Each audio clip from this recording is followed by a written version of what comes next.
Hello and welcome back to the Masterclass, the number one Manchester United tactical podcast brought to you by Manscaped. I'm Haider Rubbani, joined by my co-host as ever, Rob Blanchette. Rob, we have just watched an absolutely dour game, I'll be honest with you. Poor performance, lack of intensity, lack of aggression against an Arsenal side who really were there for the taking, Rob. I mean, look, they're a young and inexperienced side. Manchester United had a really big opportunity to put to bed that poor result last week, take advantage and push forward in the title race. And unfortunately, Rob, that's now, 5 points dropped, which is a massive blow to our chances. So what were your thoughts on today? And are you feeling as disappointed as I am with the lack of intensity and aggression? That performance was worse than the Sheffield United defeat. And why is that? Well, with the Sheffield United defeat, they played a low block. Manchester United struggled against a low block. Technically, tactically, that's an issue for United. It has been long term. And they got stung, by a 1-2 punch. Today, they were playing an Arsenal team who are still a little bit green. They're definitely improving, I think, over the last few weeks. But you can see as a football team that they have problems and issues themselves, maybe some gaps across the pitch in terms of personnel. But Manchester United today needed to kind of exert their will on this football match and show that their project is ahead of the Arsenal project. Now, I think in reality, what we saw today is that Manchester United are not particularly that far ahead of Arsenal.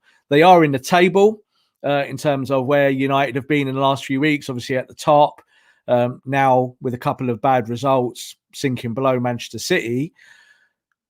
But without kind of being too alarmist or too over the top, there is still problems in this Manchester United team. And we saw it today, that on a day where you just need to go and play a little bit of football, and when I say that, I mean pass the ball effectively, be aggressive, do the basics, go there and show that you're a better team than your opponent. Manchester United did none of that today. Yeah, very fair, Rob. I mean, let's start with the starting lineup. So we had 5 changes from the other night against Sheffield United. United 4-2-3-1 as usual. We had Fred and McTominay return in the double pivot. Shaw, Lindelof, Cavani also came in.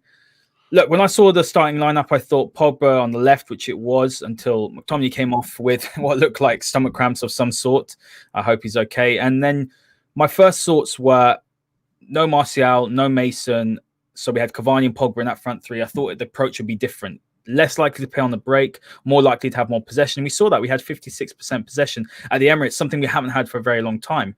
But all those things considered, and remember, Arsenal didn't have Saka or Tierney. They're probably their 2 best players this season, which is a huge bonus. Arsenal's left-hand side is their main source of their attacks. The right-hand side, they don't attack much down it, much like us. But Rob, considering all those things, Manchester United did not take the game to Arsenal. They did not dominate the game, did not play with aggression. They didn't say we're the team second in the league, not a team that's 10th in the league. I thought Arsenal actually looked more threatening throughout the game. And it's just not good enough, Rob. And I feel like, and a lot of people are asking the questions, what can United do about their lack of creativity? It's a serious problem. The strikers are the ones that get criticised. But what can they do when they're feeding off scraps? You've got to go and buy some new players. Isn't that my answer all the time when we talk about these things? You can make your group as good as whatever its ceiling is. Technically and tactically, you can work with them day in, day out at Carrington. You can find ways of creating the nuance that you need with ball retention and passing and all of those things.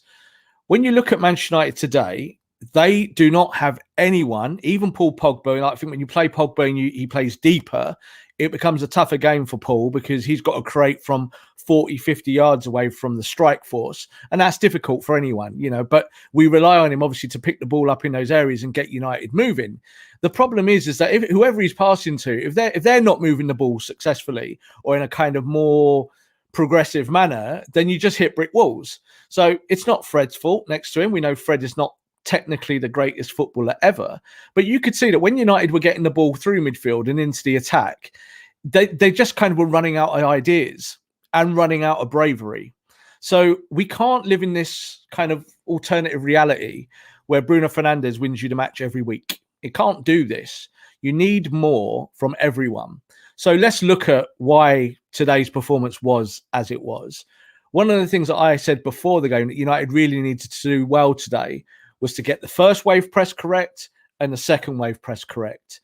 And if they got that correct against this young Arsenal team, They weren't only going to get chances, but they were going to get 3 points, because that was as simple as it could be for the key of the game to actually find your way into a winning position. Manchester United didn't get the first wave press correct, and they sure didn't get the second wave press correct. And the reason why the second wave didn't work is because the first wave didn't. So it's kind of it's one of these things. It is a knock-on effect where you see the team kind of move forward together and maybe drop back at certain times and working your way through that press. Now Bruno was pressing, Cavani was pressing, but then you got to look at the kind of the left and the right. Difficult for Pogba. I think obviously Pogba jumping back into the double pivot, that changed United tactically. That was an enforced change. Ole could have brought Greenwood in rather than Martial. But I think what you saw there in Martial and Rashford, and I think the person we need to look at in that bunch this week specifically is Marcus, because he was poor today. They're always a heartbeat off, Haider, and I don't know why, because this is the thing. It's not about motivation. I don't believe that. I really, really don't. I don't believe that these players go to games and they're not motivated. What I do think they are is a little bit scared.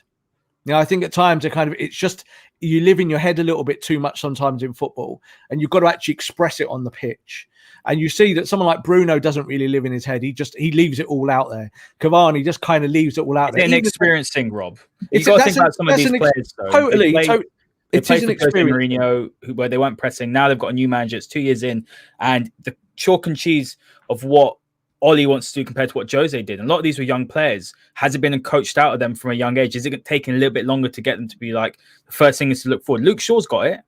He's now decided, I know what I need to as a fullback. But are Marcus, Martial, Mason, to an extent, are they still in that mindset? Well, Mason didn't really play for Jose, but are they still in that mindset where they're not going to press? I mean, my biggest issue, Gary Neville summed it up perfectly, Rob. He said that the biggest problem is that both sides are not pressing sides, so they're static in their press. They sit off, and when United or even Arsenal win it back, they're so deep the opposition have time to get back into shape, and that's the biggest problem. We saw a few times when United did when they did get the ball further up the pitch, they were able to create chances, but apart from that, United were very, very passive. Like Manchester United showed last season that they can press, so I want us to kind of eliminate that way of thinking that these are not pressing teams. Arsenal are not a pressing team, but we don't care about Arsenal. We care about Man United. So let's look at that. When you look at the press, you have to be on the front foot. When that ball is popping around the back line, you can't go and meet them when the defender has got the ball at his feet. You have to anticipate it and close down the space between the players to be able to be effective on that press in the first wave and the second wave. You have to have a level of guesstimation. You know, you have to kind of know at that moment, right, I need to go in this direction. I can't wait for the ball to get there because then it'll pass through me, because that means that there's no pressing going on. So first and foremost, this Man United team showed last season it can press. It might not be the best pressing team in the world, but it can press. So let's forget about Jose Mourinho. That was 2 years ago. Yeah, these guys are not kind of have a Jose hangover 2-3 years on. Yeah, like you said, Luke Shaw, he's not thinking, oh, I used to play for Jose Mourinho and he gave me a ton of stick all that time ago, is he? He's now doing his job because he's got some pressure on him from Tellez. So he's doing these things. I think what it is, it's more about options. So as I've said before, Marcus Rashford clearly carrying an injury again. Clearly, you know, we know he had an injury a couple of weeks ago. Ole said he's clear to play, and I'm sure he is clear to actually play. But you can see that as soon as he's carrying something, his decision-making goes completely all over the shop. Completely. And we saw it today. He gets the ball in the box, rather than just adjusting himself and putting his foot through it and testing the goalkeeper. What does he do? He has a little bit of a dance. He tries to tip it one way. He's trying to go the other way. It's too much. It's players either overthinking or not thinking at all. So there's a kind of middle ground there. Players, Haider, have to take responsibility for their game. They have to. You know, you can look at formations until you're blue in the face. You can look at maybe tactical positioning and what Ole wants certain players to do. But you've got to lay it on the players and these kind of ones. You've got to say to them, you know, you've got to go and be more aggressive than the opponent in this kind of game. You're up against Smith Rowe. I think what I said in the last podcast was I wanted to see Aaron Wan-Bissaka, just put him up in the stand. First big kick of the day. Go and put an equaliser on him. I know it's old school, but go and show him that he's not going to get time on the ball. And what we saw was in the first half that when Arsenal were playing through Smith Rowe, he was having quite a nice time of it. A lot of space, driving through channels, driving through the centre of the midfield, taking obviously advantage of McTominay's injury. But it was all too soft and slow and just passive. And this is the Manchester United where the real Manchester United, I think this is where we still are as a football club. Up until the Sheffield United game, we were 15 games unbeaten. And I wouldn't say it's a smokescreen. As I said, the table doesn't lie and all of these things. But there's still a ton of development to do in this team. And that means buying more players, developing the existing players, and getting systems that work. Because Manchester United have still, if they play transition football, play 4-2-3-1 and play quick, they hurt teams. Whereas today they played an Arsenal team that was quite rigid in the middle, kind of packed the area with numbers. Gave us the ball as well, Rob, didn't they? 56% possession. Well, again, I think we mustn't get hung up by percentage stats, because percentage stats can lie. It doesn't matter. Percentage stats don't win you football matches. Manchester United had 78% against Sheffield United. So these things they don't really matter. What matters is moving the ball from 1 to 3 to 6 and moving it along to the positions quickly, with pace, with intent, with aggression, showing that, you're not scared to make mistakes, that you might make mistakes. What we saw of Man United was a 5-yard pass. Maguire inside again to De Gea. De Gea's passing was shocking today, absolutely all over the shop. You look at that, and even these small things, they start to scare the team. I thought Maguire was really lucky today at centre-back. Lacazette absolutely skinned him 2 or 3 times when he shouldn't have been, caught the wrong side. Defensively, United got away with that today. And you could see that they were a little bit shaky in terms of their decision-making. But overall, it was an abject performance. I think it was worse than Sheffield United in many ways, because this Arsenal team was young and there to be got at. If United have actually flexed their muscle today, I think they get a goal. I think in this game, they didn't concede today, but I think at the other end, they get a goal. You think Cavani had 1 or 2 really good chances. Again, Cavani has started a match and not really done it. We've talked about this on this show previously, where we want Cavani to start maybe because Martial's been so bad at number 9 for a few weeks. But then you play Cavani, he doesn't really get shots off. He's not scoring goals as a starter. So that's a problem, isn't it? So there's bigger questions to ask in terms of United's strategy going forward in the transfer market and what they need to do. The transfer market is about to close. I don't think they get anyone in before that happens. But again, this project is much longer term than just, say, the next 6 months. It is a long-term project, Rob. But what alarms me is that when this side does have a bad results, sometimes it snowballs into 2 or 3 bad results. And I don't think today, if we'd beaten Sheffield United today, drawing wouldn't have been a bad result. But you'd expect after that performance to go out and just play with some passion, some intensity, and it just wasn't there. I mean, there's a good question here, Rob, from the Green Devil. He's asking, we need to define creativity. Do we need more creativity in the team, or are the creative players that are there simply not good enough? And that's a really good question, because if you notice during the game, especially late on in the second half, neither side could control the ball. It was going from one end to another, and that's where United excel. But United don't have anyone in midfield, and we've been banging on about they need a defensive midfield or someone to control the tempo of the game. But when United want to control the game, who is there to do that? You're looking at Pogba, probably not in that position. Although when Pogba moved centrally, Rob, United started to play better. That period after McTominay went off to the end of the first half, United were creating chances. Marcus had that chance as well. They looked better, but the problem is that when you need someone to take the sting out of the game, calm everyone down, straight after the second half, started, Manchester United was so lax on the ball.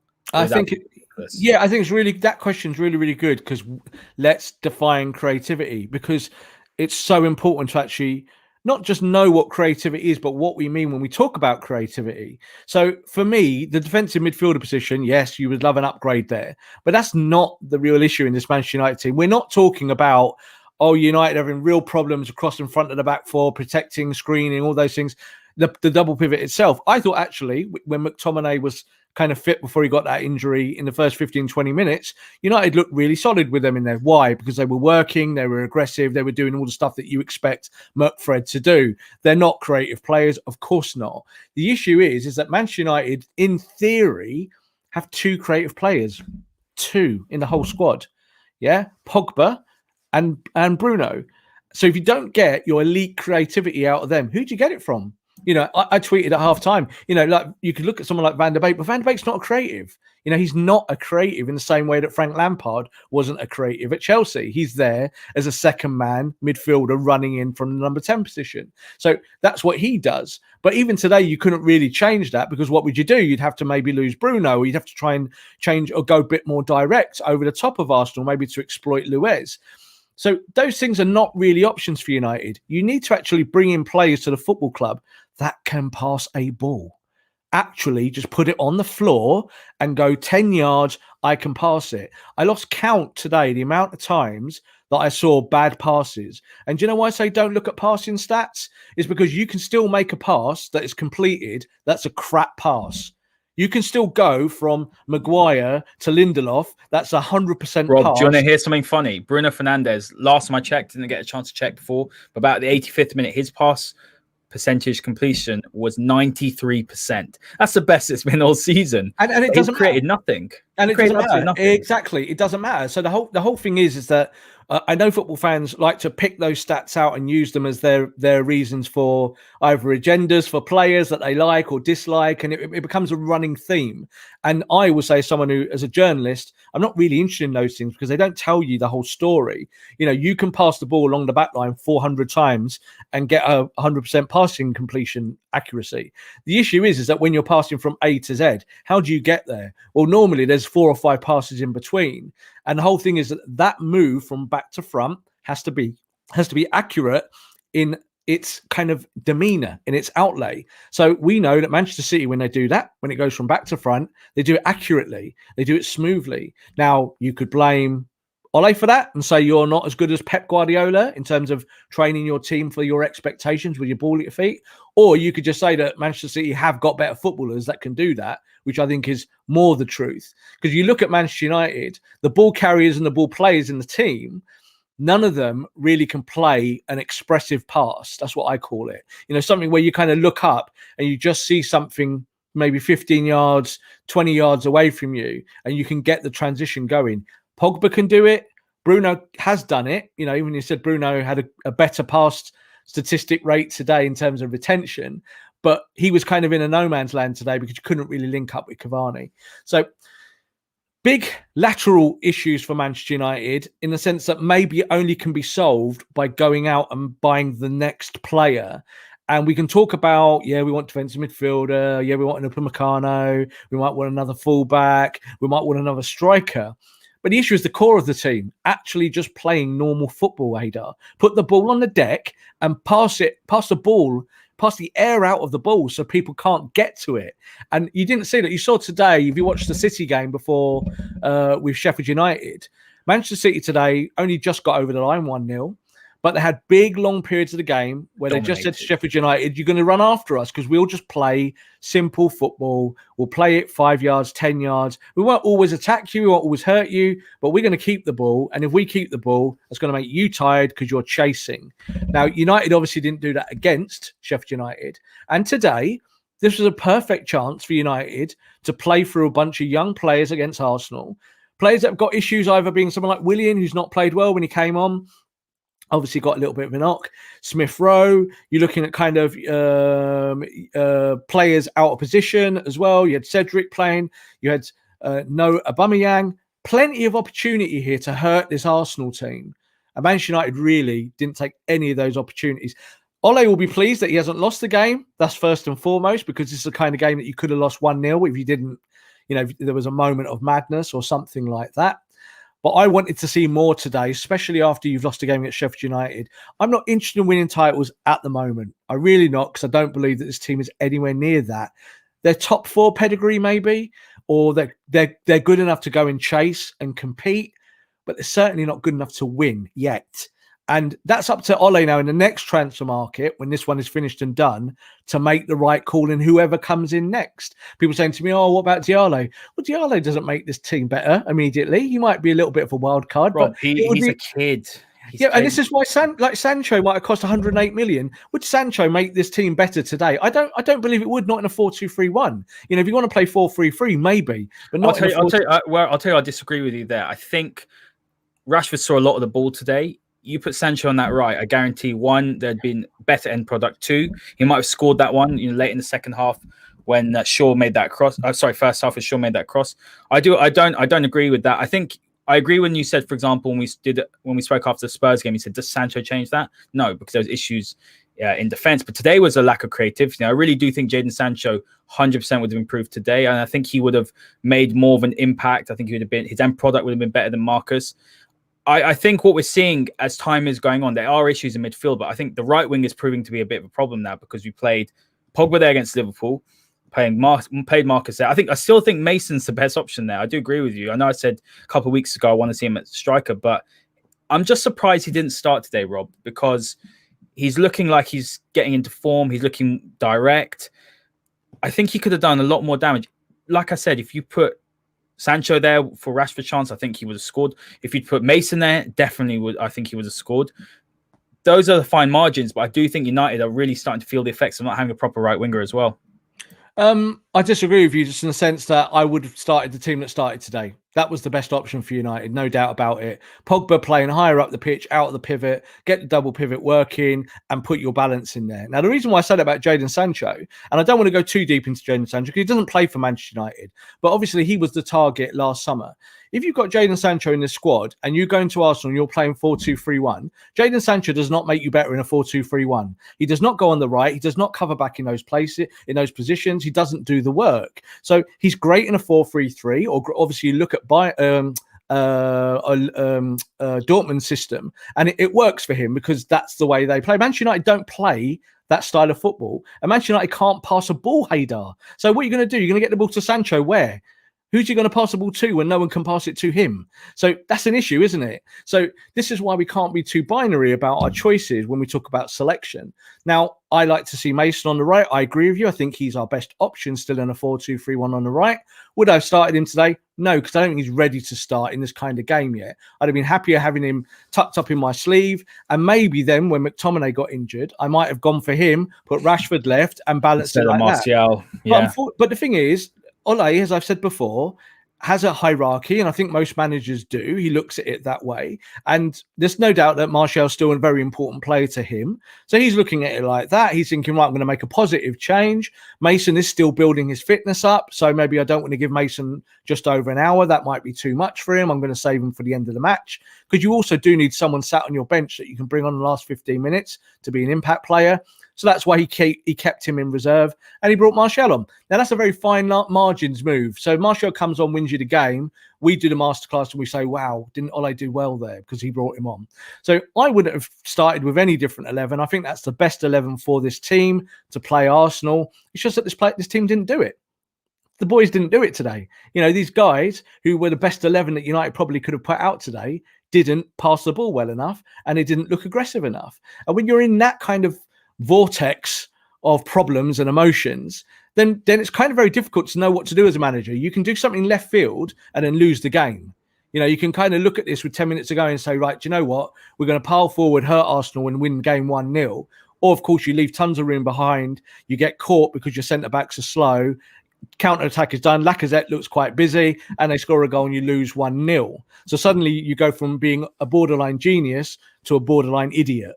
So there's always that kind of fine balance.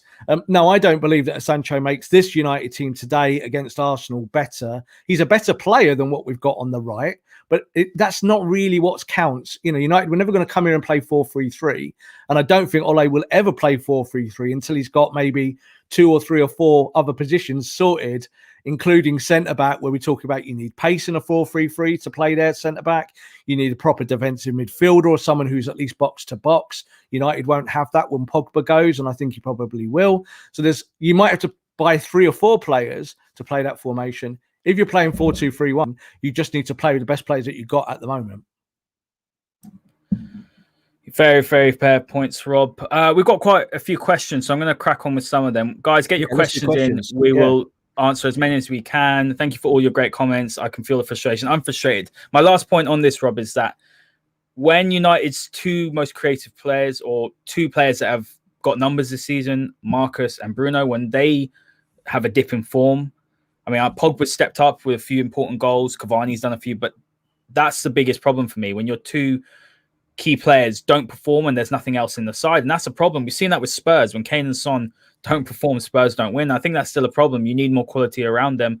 I'm not necessarily going to... That's why I'm not as harsh on Marcus. I mean, Marcus has played poorly, and he was poor today. He really was. I think he's injured. I really do. Like he shouldn't play then, Rob. That's the thing. Exactly. We've spoken about this. Ollie shouldn't be picking players, and this is a problem. If Marcus is undroppable, or if he turns around to Ollie and says, "Right, I'm going to play," and Ollie picks him, what does that send? What message does that send to other players? You know, why is Shaw improved? Because he's had Telles there for competition, and Shaw knows that if he doesn't play, Telles is in for his spot, and he's gone up a level. I do think that Marcus perhaps is comfortable. I would argue that he knows he's undroppable, and so when he plays poorly, it's not like Ollie's going to take him out of the team. I'm surprised he subbed him today. We haven't seen that ever, I think, this season. So that's kind of my view on it, and I just think he needs to maybe sit out a little bit, and Ollie needs to change it up. Yeah, see, I don't want to just sound like I'm contradicting you, Haider. I really, really don't. I don't believe for a second that he's comfortable. I don't believe it's like that. I don't think there's players in the team. As I've said, I think there's one player who is pretty much undroppable, and that's Bruno. Bruno's the guy in a year that's taking you on leaps and bounds. So he's the player that starts and everything works around him, whether it be Cavani up top, or Marcus on the left or the right, or Pogba in a pivot, or Pogba forward. I think that's how it works.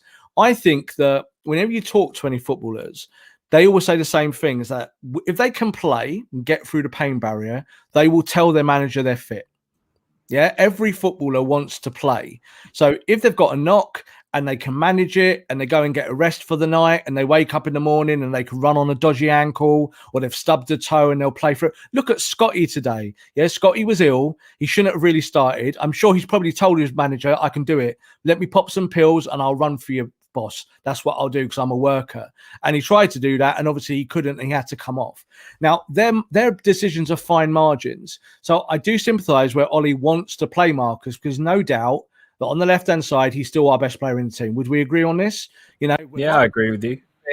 You play him because he's your best option on that side.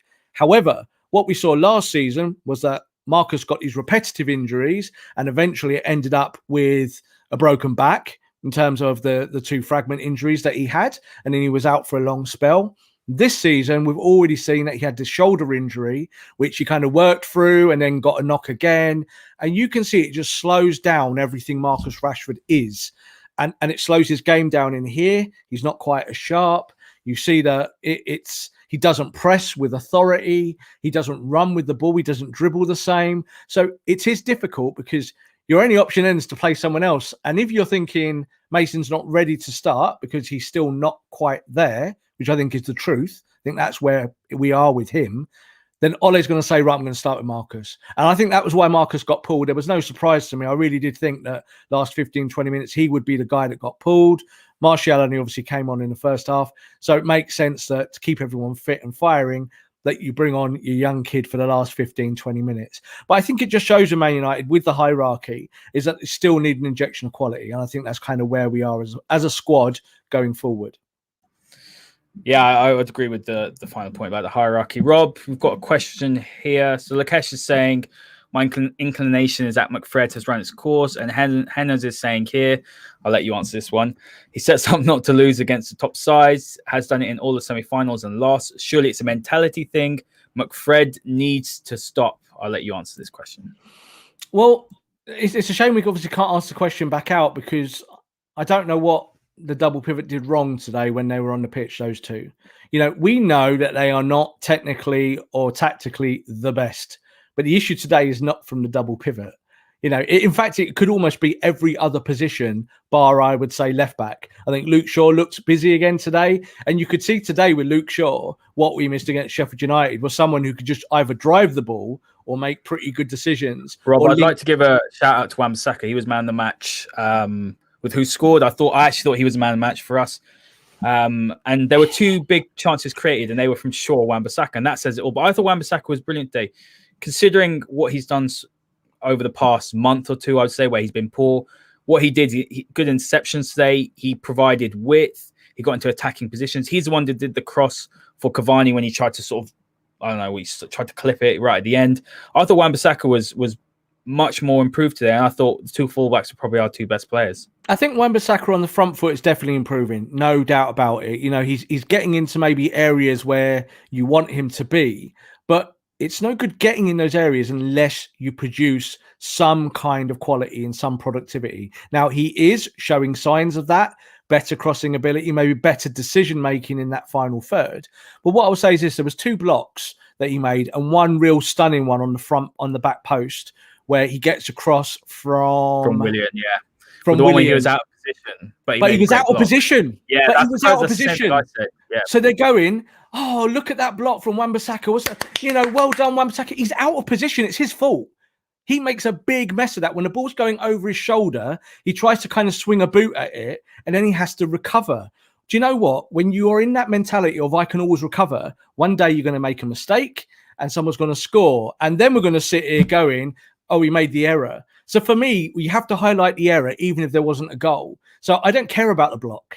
Yeah, that's your job. Get in the way. There was a block today from Maguire that was really, really good, where Maguire stood up, I think, to Lacazette in the middle. And he just stood up and took it face on, and it kind of hit his leg and bounced away. And you thought, yeah, that was a good moment. But you know what I didn't like was the other four moments when Maguire was on the wrong side of Lacazette and allowed Lacazette to either spin him or to move into the space or to exploit the channel.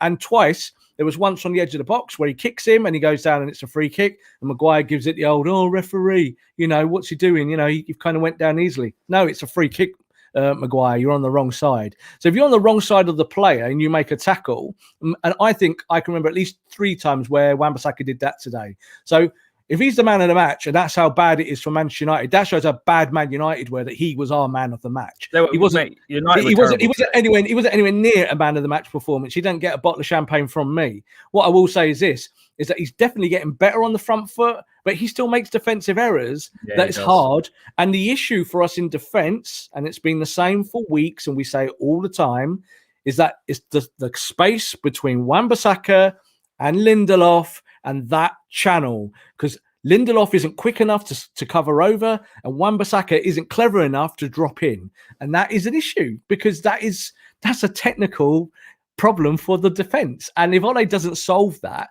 there will be a time when that is the error in a match where you lose it. Could have been today. Smith Rowe absolutely exploited that when he could. And you saw today, Lacazette, he had plenty of joy. If they'd had Aubameyang today, we'd have lost, because Aubameyang plays in that space. So Aubameyang would have got the ball at his feet and would have got 2 or 3 or 4 opportunities off in the channel. And then we wouldn't be talking about Aaron Wan-Bissaka being man of the match. Yeah, I'd agree defensively on the front foot. I thought he was more improved, as you said as well. Rob, we got a question here from Jordan. Haider and Rob, can I ask generally, do you think Ollie can win us trophies, whether that's league or otherwise? I'm not Ollie out, by the way. Look, I've made my thoughts very clear on Ollie, and a lot of people know in the past I really liked Pochettino. I was very, very keen on him to come in, but I'm not going to sit here and say that Ole Gunnar Solskjaer should get sacked, because we've been on a fantastic run where we were top of the table for a little bit. I just think it's very knee-jerk to think about those sort of questions, because it's still progress. Progress isn't linear. What I will say, though, is that serious questions now need to be asked with the coaching team. They need to do something with the system. They need to change things up, because it's clearly not working. And I feel like while we were progressing, it's starting to plateau a little bit. And that's where I expect the coaching team to change things up, like I said, or to change players around or implement something different, because I do think that too many times, Rob, we've got too many passengers in this side, and that showed today. Is it the system? So when we talk about systems and we equate that to coaching, because I said this in the last game and we were like, is it Ole or is it the players? And I kind of said it's got a kind of a bit of both, but Ole has to carry that. Or on a day like today where we're playing our best team, I think that was our best 11 for this game. You might have, played Mason or not. That's a kind of neither here nor there. But this system is ingrained in this team. So what was it about this today that didn't work? Is that the coaches, where the coaches go away and say, right, this is our fault? Or is it just that players not being brave enough, not being aggressive enough, not putting the ball in the deck and actually playing football, Haider? You know, there was loads today where there was just so many sloppy passes. And we did see that against Sheffield United as well, where a few people said to me on Twitter, they went, oh, possession's not really an issue at United, it's other things. But for me, football starts with passing a ball 10 yards, always. And this Man United team were just not very good at it. They're just not very good at it. When you pass the ball out from the back, and that's clearly what Ole is trying to do, isn't it? Yeah, it's very, very clear. That's the philosophy that I would say 9 out of 10 managers in the Premier League are doing. Yeah, so it's not a new thing. It's not a kind of United trying to play expansive football that they can't play. This is what everyone's doing. The coaching tactics come from the coaching manual, and they're adapted, and that's how you get your tactics for your team when you look at your strengths and your weaknesses. But one of the things that Haider that you expect is that players can at least pass a ball. And so for me, it's not about the double pivot, can they pass the ball? It's really looking at, say, Maguire and Lindelof as a starting point. Looking at David De Gea. You know, David De Gea, I think, is still a very, very good goalkeeper, still in the top echelon of goalkeepers throughout Europe. But he's got to be able to do something with the ball at his feet that other goalkeepers now do, whether it be an Alisson or an Ederson. And even other players, you're looking down the league now and you're seeing goalkeepers coming in, maybe teams outside the top 10 who can play out from the back from their goalkeeper. If David De Gea can't make that pass, then what do? There's that big question. Neither can Henderson. I don't think that's the strength of his game. The issue is that neither can Henderson. So you're completely right. So this is why you don't make that change on that merit. Because if you had a goalkeeper that could do that or could pass out from the back, then you start thinking about it. But that's not where we are. So you have to decide. You say to yourself, wow, do you take a whole philosophical change and buy a goalkeeper that can do that? You got to remember that's exactly what Guardiola did when he bought Ederson. He went, no, I'm going to go to the next level with this because I'm going to play out from the back. That's exactly what Klopp did. Karius was a pile of junk. So he went, right, I've got to go and get a goalkeeper that can do this for me. He bought Alisson, world record fee. You wouldn't say Alisson was the best goalkeeper in the world at Roma. Of course not. But he fitted what he wanted to do. So these are the kind of bigger questions that Ole is going to have to answer going forward. Because one of the things that I felt today, and this is not a tactical analysis, this is me just looking at it as a fan or as a journalist, was that I looked at Harry Maguire today and there was a few things that I just saw too slow. Need to be quicker. Harry Maguire got shown up by Lacazette today, Rob. He was basically man marking Lacazette, and that should be Harry Maguire's strength. Harry Maguire, if he's there and he can play either 5 yards off his player, he should be able to deal with that and say, right, I'm staying goal side, I'm going to stay strong, and when the ball's in the air, I'll challenge him because he's never going to beat me, and I'm going to be kind of a little bit savvy when the ball's on the deck. And I didn't think he was good enough with the ball on the deck today. He wasn't good enough in the mark. He wasn't really good enough in getting the team going because that's what we expect him to do now. There was 2 or 3 times where he trotted up the pitch with the ball and that looked good. He kind of took it into midfield and got United 20 yards forward, and that's his job. But we need more. We need more. That's not, I looked at it today and do you know what I did think again? This is, again, just the thoughts of a football fan. I watched it and I thought Van Dijk does not struggle in that situation today. If Van Dijk is fit for Liverpool and he's got Lacazette playing goal side and he's one-on-one with him, he's never going to get out-sprinted. He's never going to get done on the deck. He's never going to get done in the air. This is, I think, the way United need to think going forward when we talk about recruitment, because you need to find players that tick all those boxes. And this is the first time now, I've not looked at the number of games, but Maguire's been at the club almost now 2 years. This is kind of what we're looking at, isn't it? We're coming up to the 2-year anniversary of when United pulled the trigger and brought him to the team. I don't think he's a bad player, and I've backed him again over and over and over again. But now I'm thinking, right, how do you get to the next level? We know Lindelof's not that player. Do you now find someone that's better than your captain? I've got no issue with Maguire's leadership skills. I really haven't, because I don't think that he needs to be Roy Keane. I don't think he needs to be screaming at people and bawling at them. I don't think that makes you a better footballer. But I'm talking about tactics, Rob, and the technical elements of the game. The issue with Maguire, and I've been saying this, I personally do not think, even if you put Harry Maguire next to a Van Dijk, the problem is that he's the captain, so he's not going to get dropped. Doesn't matter who you bring in. Van Dijk's maybe a bad example. Let's say Manchester United, for example, go and get Upamecano. I still don't think that partnership is a good enough partnership to win the league.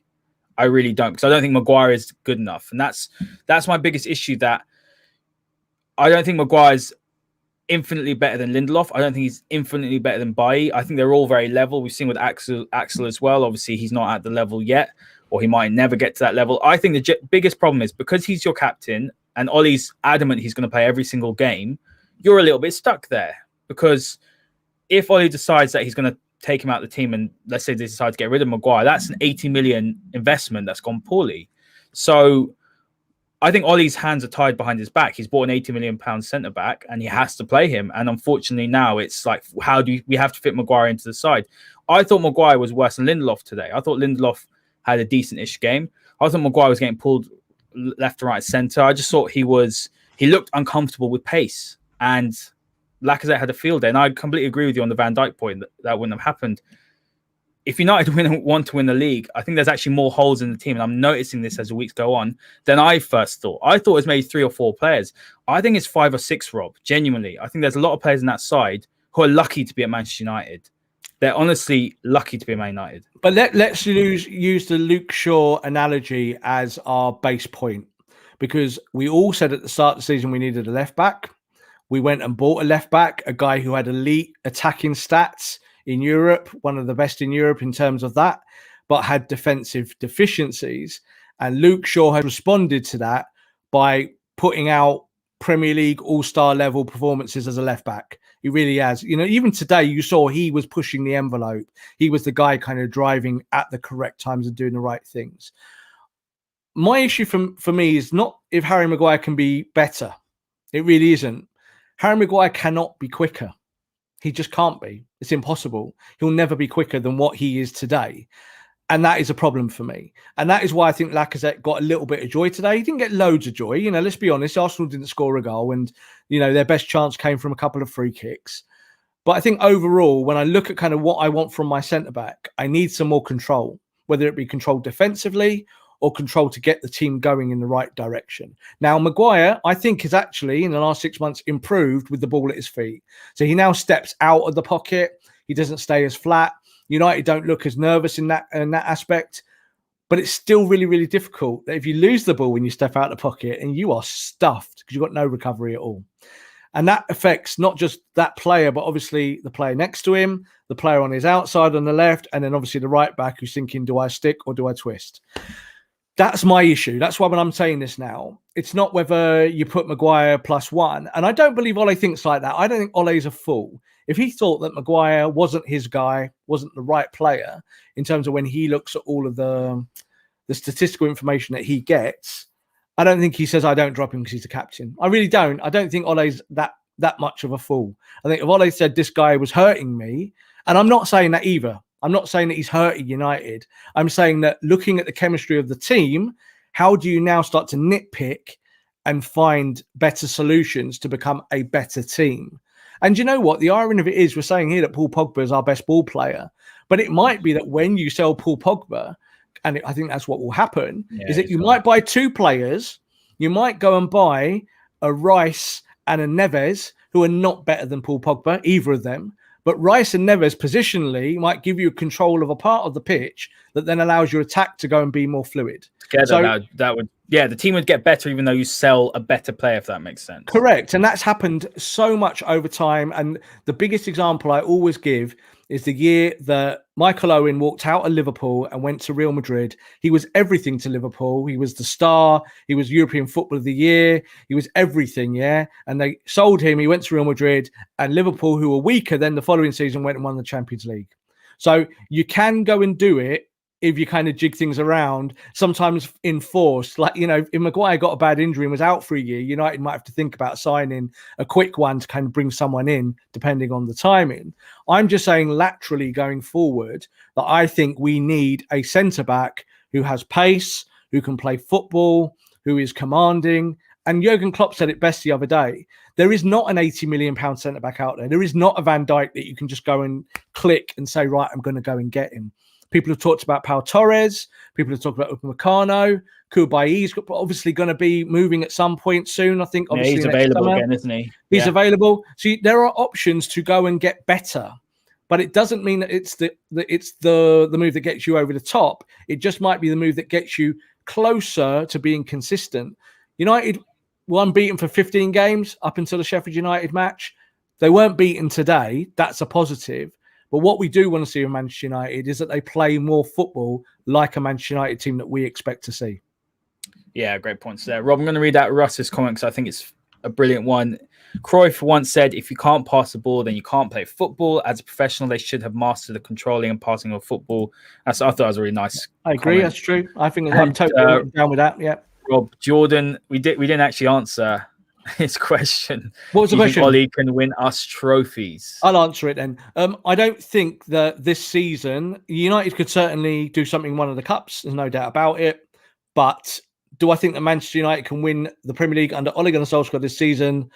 From day one, I've said no, and I've seen nothing that changes my mind. So this is why I wasn't getting too high when we were top. It was nice, but it certainly wasn't making me feel dreamy or like that here we go, we're going to see some kind of miracle here. I still think United have got a lot to work through. And we know with this team that they are dysfunctional. They might go in the next game and be absolutely brilliant, and we'll all be like, oh, it just clicked again and we're back and 10 games unbeaten and they go on. They're that kind of team. But I would like to see a team maybe that's got a little bit more kind of nous about it and how it plays from back to front. It's still very ragged. There was a one point in this game where today it was so messy, and I was just thinking, I feel like I'm watching one of my kids playing in their school team. Ball was in the air. It was over here. It was kind of getting chipped over. I was thinking, what are you doing? This is not football. This is kind of like percentage football. And then it's like, put the ball on the deck and play football. If you want to be a top 4 team and you want to be a championship winning team, you've got to play proper football. Liverpool and City have absolutely proved that. And United have proved that in years gone by. Yeah, that's my biggest problem, Rob. There's no one there that's just taking control of everything.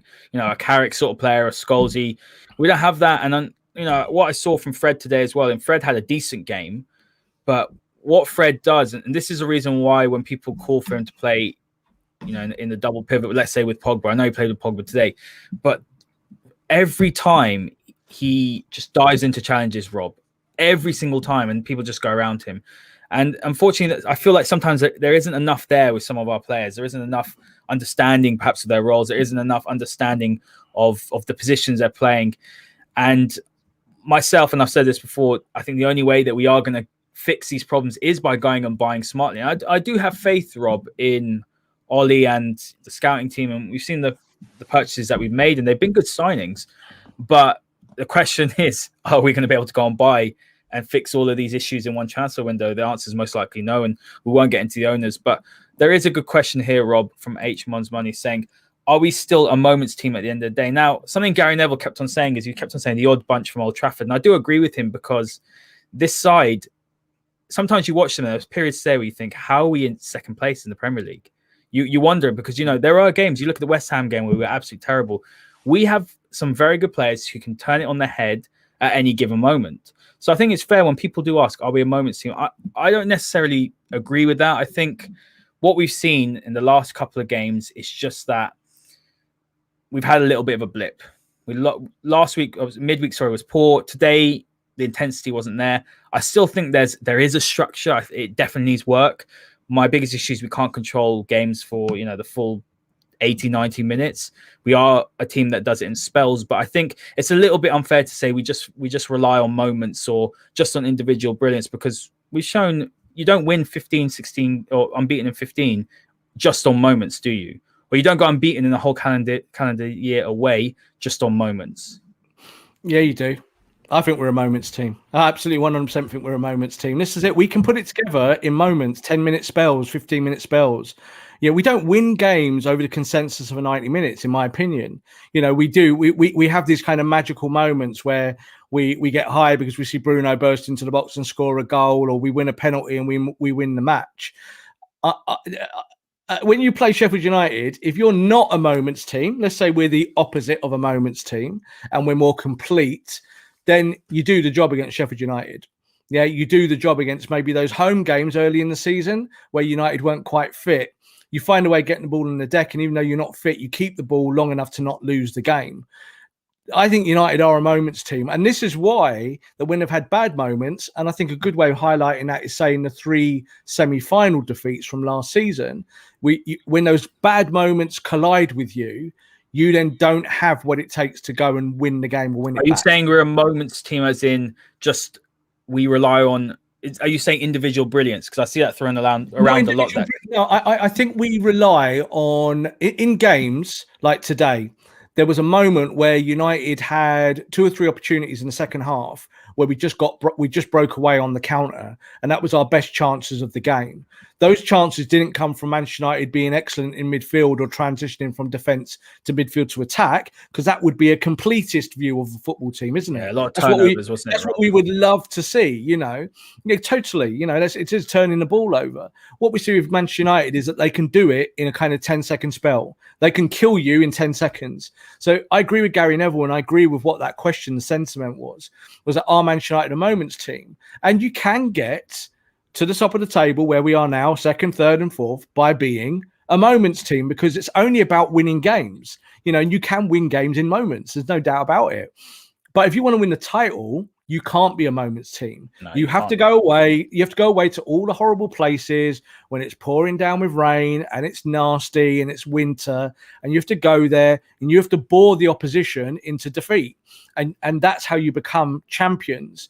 And that's why United are a moments team for me, because we do it in flashes. Marcus Rashford you actually look at the stats, Rashford, Greenwood, and Martial, their actual whole stats for 12 months are really, really good. But that's because they do it in moments. And they're streaky. I say that all the time. And they're streaky. So that actually is the proof that they are a moments team and not a completist team. Because they don't score every week. That would be crazy. Because if they did, United would be champions. But they do it enough to kind of get you going in the right direction. Marcus Rashford, this is what I would be saying to Ole now. If we look at that as an example, I'd be saying, if you are injured, tell me and go and rest, and we get you fit. And I play Mason. But if you've got to be honest with me, because otherwise I'm going to pull you. And I think that's what happens at the moment, is that these players really do want to win. They do want to play for Ole, but maybe they're going a little bit too far, and that's actually hurting the team when you talk about putting the ball on the deck. Yeah, I think that's very fair. Rob, let's go to the final word. My thoughts are that it's a missed opportunity. I think we've seen the ceiling for this current side, and they're not going to win the title this year. I think Man City are gonna walk it now. I think one of the biggest disappointments for me is the lack of intensity, urgency, creativity today. I mean, if you looked at both sides out there today, I wouldn't be able to tell which one's sitting in second place and which one's sitting down in 10th. That's how I felt. I think there's a lack of cutting edge, I suppose, but also ruthlessness in this side. And what I will change my mind on is, when I was giving Martial a hard time, but I actually do feel sorry for him. When you looked at Cavani today, he looked poor today. I mean, he'd made some nice movement into channels, but he looked poor today. Being a striker in this Manchester United side is a horrible, horrible task. It really is. We do not create enough. We don't provide enough service. So for me, that's the first area we need to improve. But moving forward, I think we need to get back to winning ways. The Southampton game is massive. We've achieved a fair amount this season, but it's not anywhere done. We can't let our season fall apart in a short spell, 5 games. So I think today was disappointing. We brush ourselves off and we move on. Yes, but I would say that I think the Southampton game will be tougher than this game and the previous game. So people didn't like what they saw against Sheffield United, and they didn't like what they saw today against Arsenal. The Southampton game is going to be harder. Why? Because Southampton are the hardest working team in the Premier League. That's statistically a fact, and they will work and work and work. They will clog up the channels. They won't let United go and do the work. Today, United had the opportunity to play in the channels, and they didn't do it. So I agree with what you said there about Cavani and Martial, and I think that is a historical problem at United. It was a problem for Romelu Lukaku. The way United play, we found it hard to kind of create for him because we were not making chances. But I think overall, when you kind of look at where United go now going forward, they've got to find a way to become a better football team when the ball is on the deck and do some of the basics. And then you might find that you're in a position to win again. Yeah, I think that's very fair. Guys, thank you all for all your comments. It's been absolutely brilliant. Thank you for your support as always. This is the Masterclass, and we will see you next time.